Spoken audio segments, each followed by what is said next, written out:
Civil War history on the road. We're in Key West, Florida. When you think of Key West, this is normally what comes to mind. Beautiful beaches, blue water, and a lovely seaside resort. But Key West, Florida is rich with Civil War history. So let's take a look. Westernmost of the island chain extending from southern Florida, Key West became part of the United States on March 25, 1822, when Lieutenant Commander Matthew Perry arrived in the schooner USS Shark to plant the American flag and formalize America's claim. The town of Key West was established that same year, experiencing its first wave of economic growth when enterprising businessmen realized that salvaging cargo and the remains of ships wrecked on the many nearby reefs offered a profitable living. To combat piracy and manage these wreckers, as they styled themselves, in 1823 for Washington came Commodore David Porter, commander of the U.S. Navy's West Indies Anti-Pirate Squadron, hero of the War of 1812, and father of the Civil War's Admiral David Dixon Porter and Commodore William D. Porter. Porter's presence also reflected Washington's appreciation of Key West's strategic importance for Western expansion. Central to securing the Gulf of Mexico and the Mississippi River's mouth, a pair of forts were planned in the 1840s to protect and control access to these vital waterways.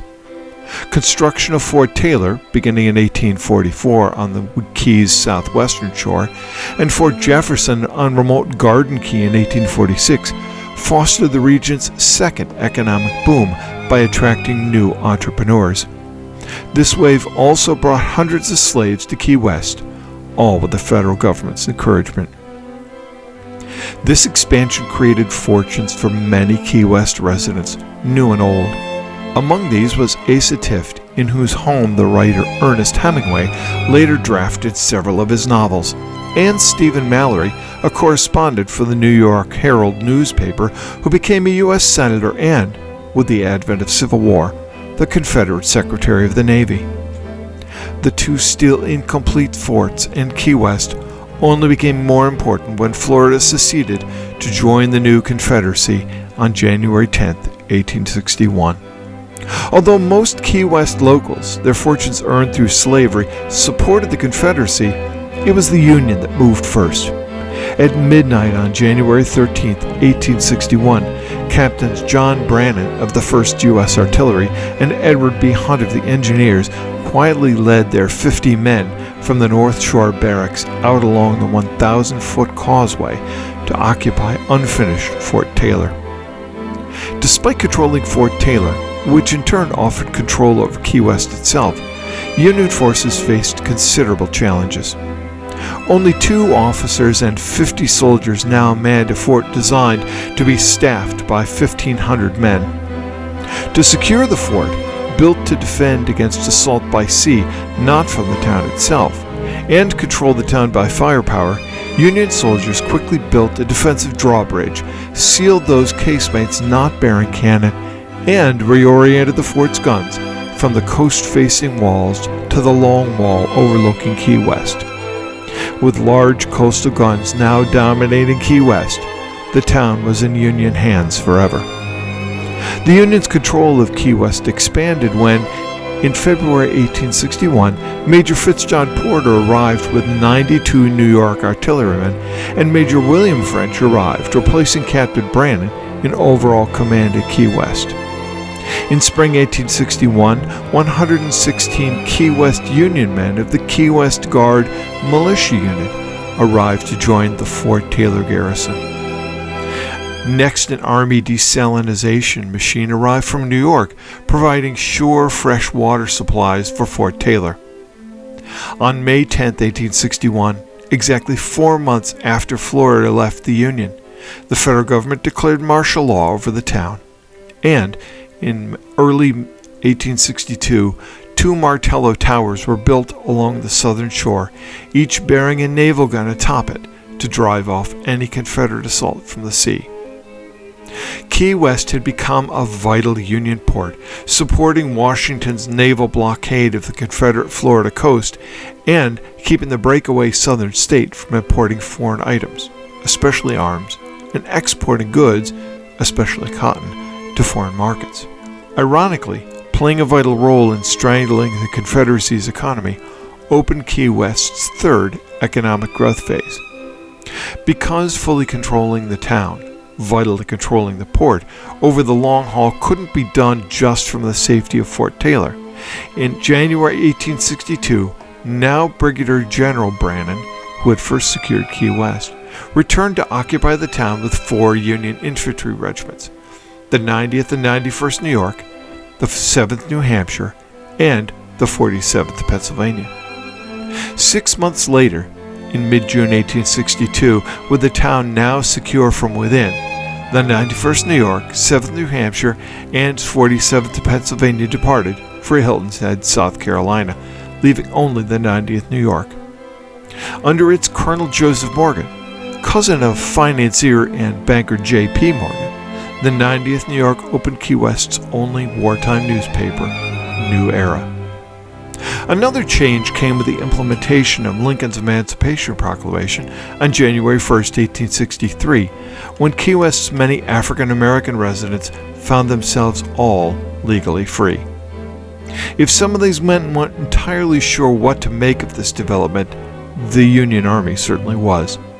Just a month later, in February 1863, Colonel James Montgomery, the noted abolitionist who had fought alongside John Brown in Bloody Kansas, arrived in Key West to recruit African Americans for 2 black regiments he was forming, the 1st and 2nd South Carolina, which would be used in expanding Union control in coastal South Carolina. Perhaps because most black men in Key West were already gainfully employed, many still working on the forts, the government ordered all black men between the ages of 15 and 50 to report to the courthouse for a medical examination. After an intimidating scene, Montgomery sailed away a week later with 126 new soldiers. Also reflecting Key West's importance to the Union cause, on April 18, 1863, the U.S. Navy commissioned a Mississippi squadron ship in honor of the town. Built in California, Pennsylvania, the USS Key West was a stern-wheel-propelled tinclad, the name for lightly armored converted steamboats, which patrolled the Tennessee River, escorting Union commerce there for over a year. During the November 4, 1864 Battle of Johnsonville, Tennessee, however, she was hit 19 times by shells fired by Confederate General Forrest's rifled shore batteries. Badly damaged, the USS Key West was deemed beyond salvage and scuttled in the Tennessee River that day. In contrast to its namesake ship, though, being securely in Union hands with most pro-Confederate locals having fled for the mainland, Key West was never attacked during the Civil War. Nonetheless, there was plenty of death in Key West, but not by a gray-clad enemy, but rather one in yellow. A constant menace in Key West's tropical climate, there were 2 wartime major yellow fever outbreaks, the first in 1862 and another in 1864. Lacking knowledge of the disease's transmission, the 90th New York's Surgeon Edward Hoffman blamed the 1862 outbreak on Irish soldiers who had dug up African American graves when constructing one of the Martello Towers.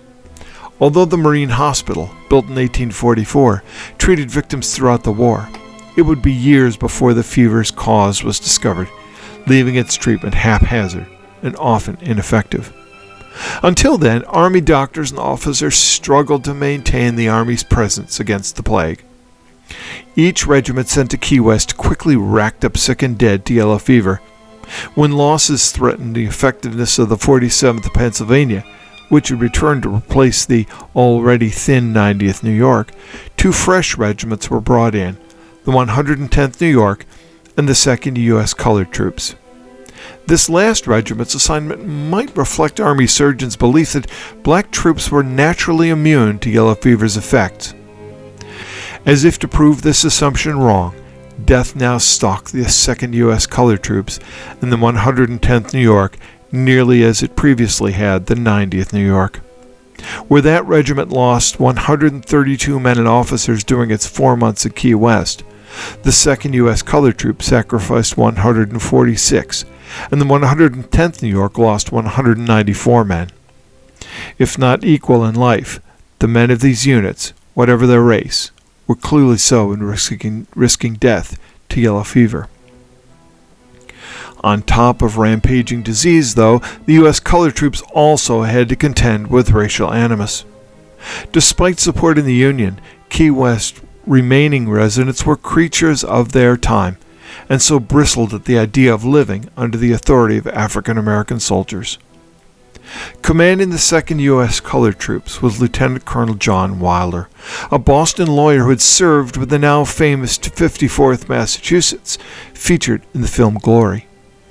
But the continuing high death rate in his own unit during the 1864 outbreak led Wilder to ponder of Key West, how so delightful and sunny a land could be so deadly and deceitful. Is this indeed paradise, or is it hell? As the war wound to its conclusion in 1865, Key West celebrated both the fall of Richmond and the surrender of General Robert E. Lee's Army of Northern Virginia with 2 massive artillery salutes. Having served the Union cause by closing Confederate commerce and guarding access to the Gulf and the Mississippi River, it was Abraham Lincoln himself who closed military rule there by declaring Key West open to foreign and domestic commerce. It remains so to this day. Next time you visit Key West, Florida on vacation to enjoy its beaches, relax in its tropical atmosphere, or just enjoy a frozen drink and some key lime pie while strolling Duval Street, remember a time when this beautiful town bore a very different but important character during our American Civil War.